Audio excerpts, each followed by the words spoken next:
நண்பர்கள் அனைவருக்கும் வணக்கம். இந்த வீடியோவில் எதை பற்றி நம்ம பார்க்க போறோம்னா, நீங்கள் அனைவரும் எதிர்பார்த்து கொண்டிருக்கும் டைப்ரைட்டிங் எக்ஸாம் 2024ஆம் ஆண்டு எக்ஸாம் எழுதிட்டீங்க ஆகஸ்ட் மந்த்து. அதற்கான சர்டிஃபிகேட்டு இன்னும் வரல. அதுக்காக நீங்கள் வெயிட் பண்ணிட்டு இருக்கீங்க.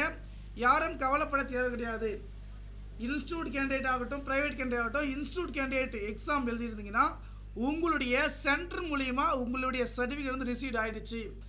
ஓகே, அதே போல் ப்ரைவேட் எக்ஸாம் எழுதிருந்ததுன்னா உங்களுக்கு வந்து பார்த்திங்கன்னா உங்களுடைய வீட்டு அட்ரஸ் கொடுத்துருந்தாலாம் உங்கள் வீட்டுக்கு வரும். அதே போல் இன்ஸ்டியூட் கேண்டிடேட்டு உடைய சர்டிஃபிகேட்டு உங்களுடைய வீட்டு அட்ரஸ் கொடுத்தோம்னா உங்கள் வீட்டுக்கே வந்துடும். கண்டிப்பாக போஸ்ட் மேனுக்கு வந்து சொல்லி வச்சுருங்க. ஏன்னா இப்போது இன்ஸ்டியூட்டு மூலயமா எக்ஸாம் எழுதுனவங்க இன்ஸ்டியூட்டுக்கே வர மாதிரி அப்ளை பண்ணி வச்சுருந்தாங்கன்னா இன்ஸ்டியூட்டுக்கு வந்து பார்த்திங்கன்னா சர்டிஃபிகேட் வந்து ரிசீவ்ட் ஆகிடுச்சு. எல்லாருக்கும் ஒவ்வொருத்தருக்கும் வந்து பார்த்திங்கன்னா இப்போ சர்டிஃபிகேட் வந்துட்டு இருக்குது. ஓகேங்களா? அதனால் யாரை வந்து கவலைப்பட தேவை கிடையாது. ஒவ்வொரு டிஸ்ட்ரிக்டாக ஓகேங்களா, பக்கத்தில் இருக்கிற டிஸ்ட்ரிக் வந்து பார்த்திங்கன்னா வந்துடும். அதனால் யாரும் கவலைப்பட தேவை கிடையாது. நம்முடைய வாட்ஸ்அப் குரூப்புடைய லிங்க் டிஸ்கிரிப்ஷன் கீழே கொடுத்துருக்க, செக் பண்ணி வந்து பார்த்துக்குங்க. நன்றி.